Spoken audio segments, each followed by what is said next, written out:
حضرت عمر بن خطاب رضی اللہ تعالیٰ عنہ سے روایت ہے کہ جناب رسول اللہ صلی اللہ علیہ وآلہ وسلم نے فرمایا کہ تمام اعمال کا دار و مدار نیت پر ہے اور ہر عمل کا نتیجہ ہر انسان کو اس کی نیت کے مطابق ہی ملے گا۔ پس جس کی ہجرت ترک وطن دولت و دنیا حاصل کرنے کے لیے ہو یا کسی عورت سے شادی کی غرض ہو، پس اس کی ہجرت ان ہی چیزوں کے لیے ہوگی جن کے حاصل کرنے کی نیت سے اس نے ہجرت کی ہے۔ حضرت ام المومنین عائشہ صدیقہ رضی اللہ تعالیٰ عنہ سے روایت ہے کہ آپ نے فرمایا کہ ایک شخص حارث بن حشام نامی نے نبی کریم صلی اللہ علیہ وآلہ وسلم سے سوال کیا تھا کہ یا رسول اللہ، آپ پر وحی کیسے نازل ہوتی ہے؟ آپ صلی اللہ علیہ وآلہ وسلم نے فرمایا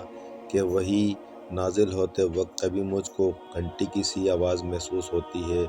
اور وحی کی یہ کیفیت مجھ پر بہت شاق گزرتی ہے۔ جب یہ کیفیت ختم ہوتی ہے تو میرے دل و دماغ پر اس فرشتے کے ذریعے نازل شدہ وحی محفوظ ہو جاتی ہے، اور کسی وقت ایسا ہوتا ہے کہ فرشتہ بشکل انسان میرے پاس آتا ہے اور مجھ سے کلام کرتا ہے، پس میں اس کا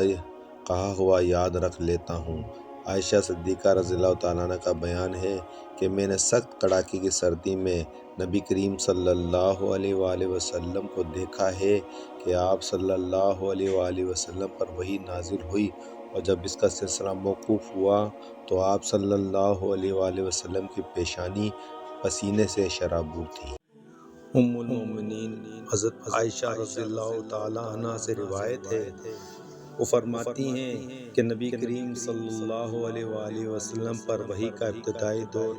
اچھے سچے پاکیزہ خوابوں سے شروع ہوا۔ آپ صلی اللہ علیہ وآلہ وسلم خواب میں جو کچھ دیکھتے وہ صبح کی روشنی کی طرح صحیح اور سچا ثابت ہوتا۔ پھر من جانب قدرت آپ صلی اللہ علیہ وآلہ وسلم تنہائی پسند ہو گئے، اور آپ صلی اللہ علیہ وآلہ وسلم نے غار حرا میں خلوت نشینی اختیار فرمائی اور کئی دن اور رات وہاں مسلسل عبادت اور یاد الہی اور ذکر و فکر میں مشغول رہتے، جب تک گھر آنے کو دل نہ چاہتا توشہ ہمراہ لیے ہوئے وہاں رہتے۔ توشہ ختم ہونے پر ہی اہلیہ محترمہ خدیجہ رضی اللہ تعالیٰ عنہ کے پاس تشریف لاتے اور کچھ توشہ ہمراہ لے کر پھر وہاں جا کر خلوت گزی ہو جاتے۔ یہی طریقہ جاری رہا یہاں تک کہ آپ صلی اللہ علیہ وآلہ وسلم پر حق منکشف ہو گیا اور آپ صلی اللہ علیہ وآلہ وسلم غار حرا ہی میں قیام پذیر تھے کہ اچانک جبرائیل علیہ السلام آپ صلی اللہ علیہ وآلہ وسلم کے پاس حاضر ہوئے اور کہنے لگے کہ اے محمد پڑھو۔ آپ صلی اللہ علیہ وآلہ وسلم فرماتے ہیں کہ میں نے کہا کہ میں پڑھنا نہیں جانتا۔ آپ صلی اللہ علیہ وآلہ وسلم فرماتے ہیں کہ فرشتے نے مجھے پکڑ کر اتنے زور سے بھینچا کہ میری طاقت جواب دے گئی، پھر مجھے چھوڑ کر کہا کہ پڑھو۔ میں نے پھر وہی جواب دیا کہ میں پڑھا ہوا نہیں ہوں۔ اس فرشتے نے مجھ کو نہایت ہی زور سے بھینچا کہ مجھ کو سخت تکلیف محسوس ہوئی، پھر اس نے کہا کہ پڑھ۔ میں نے کہا کہ میں پڑھا ہوا نہیں ہوں۔ فرشتے نے تیسری بار مجھ کو پکڑا اور تیسری مرتبہ پھر مجھ کو بھینچا، پھر مجھے چھوڑ دیا اور کہنے لگا کہ پڑھو اپنے رب کے نام کی مدد سے جس نے پیدا کیا اور انسان کو خون کی پھٹکی سے بنایا، پڑھو اور آپ کا رب بہت ہی مہربانیاں کرنے والا ہے۔ پس یہی آیتیں آپ صلی اللہ علیہ وآلہ وسلم جبرائیل علیہ السلام سے سن کر اس حال میں غار حرا سے واپس ہوئے کہ آپ صلی اللہ علیہ وآلہ وسلم کا دل اس انوکھے واقعے سے کانپ رہا تھا۔ آپ صلی اللہ علیہ وآلہ وسلم خدیجہ کے پاس تشریف لائے اور فرمایا کہ مجھے کمبل اڑا دو، مجھے کمبل اڑا دو۔ لوگوں نے آپ صلی اللہ علیہ وآلہ وسلم کو کمبل اڑا دیا۔ جب آپ صلی اللہ علیہ وآلہ وسلم کا ڈر جاتا رہا تو آپ صلی اللہ علیہ وآلہ وسلم نے اپنی جوزہ محترمہ خدیجہ خدیجہ رضی اللہ تعالی عنہ کو تفصیل کے ساتھ یہ واقعہ سنایا اور فرمانے لگے کہ مجھ کو اب اپنی جان کا خوف ہو گیا ہے۔ آپ صلی اللہ علیہ وآلہ وسلم کی اہلیہ محترمہ خدیجہ رضی اللہ تعالی عنہا نے آپ صلی اللہ علیہ وآلہ وسلم کی ڈھارس بندھائی اور کہا کہ آپ کا خیال صحیح نہیں ہے، اللہ کی قسم آپ کو اللہ کا بھی رسوا نہیں کرے گا، آپ تو اخلاق فاضلہ کے مالک ہیں، آپ تو کنبہ پرور ہیں، بے کسوں کا بوجھ اپنے سر پر رکھ لیتے ہیں، مفلسوں کے لیے آپ کماتے ہیں، مہمان نوازی میں آپ بے مثال ہیں اور مشکل وقت میں آپ امر حق کا ساتھ دیتے ہیں۔ ایسو اوصاف حسن والا انسان یوں بے وقت ذلت اور خواری کی موت نہیں پا سکتا۔ پھر مزید تسلی کے لیے خدیجہ رضی اللہ تعالیٰ عنہ آپ صلی اللہ علیہ وآلہ وسلم کو ورقہ بن نوفل کے پاس لے گئیں جو ان کے چچا زاد بھائی تھے اور زمانہ جاہلیت میں نصرانی مذہب اختیار کر چکے تھے اور عبرانی زبان کے کاتب تھے، چنانچہ انجیل کو بھی حسب منشاء خداوندی عبرانی زبان میں لکھا کرتے تھے۔ انجیل سریانی زبان میں نازل ہوئی تھی، پھر اس کا ترجمہ عبرانی زبان میں ہوا۔ ورقہ اس کو لکھتے تھے، وہ بہت بوڑھے ہو گئے تھے، یہاں تک کہ ان کی بینائی بھی رخصت ہو چکی تھی۔ خدیجہ رضی اللہ تعالیٰ عنہ ان کے سامنے آپ صلی اللہ علیہ وآلہ وسلم کے حالات بیان کیے اور کہا کہ اے چچا زاد بھائی، اپنے بھتیجے محمد صلی اللہ علیہ وآلہ وسلم کی زبانی ذرا ان کی کیفیت سن لیجئے۔ وہ بولے کہ بھتیجے، آپ نے جو کچھ دیکھا ہے اس کی تفصیل سناؤ۔ چنانچہ آپ صلی اللہ علیہ وآلہ وسلم نے از اول تا آخر پورا واقعہ سنایا۔ اسے سن کر ورقہ بے اختیار ہو کر بول اٹھے کہ یہ تو وہی ناموس معزز رازدان فرشتہ ہے جسے اللہ نے موسیٰ علیہ السلام پر وحی دے کر بھیجا تھا۔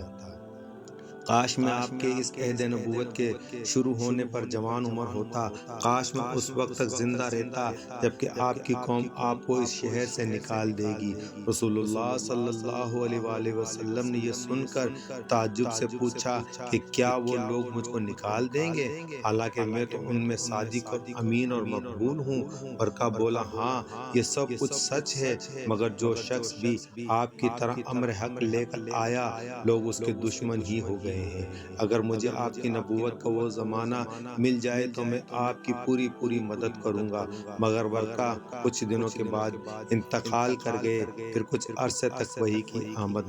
موقوف رہی۔ حضرت ابن عباس رضی اللہ تعالیٰ عنہ سے روایت ہے کہ رسول اللہ صلی اللہ علیہ وآلہ وسلم نزول قرآن کے وقت بہت سختی محسوس فرمایا کرتے تھے اور اس کی علامتوں میں سے ایک یہ تھی کہ یاد کرنے کے لیے آپ اپنے ہونٹوں کو ہلاتے تھے۔ ابن عباس رضی اللہ تعالیٰ عنہ نے کہا کہ میں اپنے ہونٹ ہلاتا ہوں جس طرح آپ ہلاتے تھے۔ سعید کہتے ہیں کہ میں بھی اپنے ہونٹ ہلاتا ہوں جس طرح ابن عباس کو میں نے ہلاتے دیکھا، پھر انہوں نے اپنے ہونٹ ہلائے۔ ابن عباس رضی اللہ تعالیٰ نے کہا پھر یہ آیت اتری کہ اے محمد قرآن کو جلد یاد کرنے کے لیے اپنی زبان نہ ہلاؤ، اس کا جمع کر دینا اور پڑھا دینا ہمارا ذمہ ہے۔